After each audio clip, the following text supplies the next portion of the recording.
بسم اللہ الرحمن الرحیم۔ صحیح بخاری کی حدیث 5902۔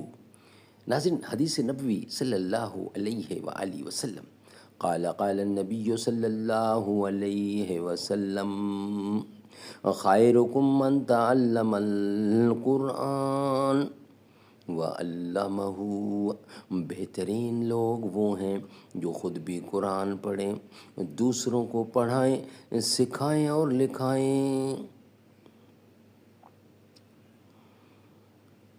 ناظرین، صحیح بخاری کی حدیث 5902، حضور اکرم صلی اللہ علیہ وسلم نے فرمایا، رات کعبہ کے پاس مجھے دکھایا گیا، میں نے دیکھا کہ ایک صاحب ہیں، گندمی رنگ کے لوگوں میں سب سے زیادہ خوبصورت، ان کے شانوں تک لمبے لمبے بال ہیں، ایسے بال والے لوگوں میں سب سے زیادہ خوبصورت، انہوں نے بالوں میں کنگا کر رکھا ہے اور اس کی وجہ سے سر سے پانی ٹپک رہا ہے، دو آدمیوں کا سہارا لیے ہوئے ہیں یا دو آدمیوں کے شانوں کا سہارا لیے ہوئے ہیں اور خانہ کعبہ کا طواف کر رہے ہیں۔ میں نے پوچھا کہ یہ کون بزرگ ہیں، تو مجھے بتلایا گیا کہ یہ حضرت عیسیٰ ابن مریم علیہ السلام ہے۔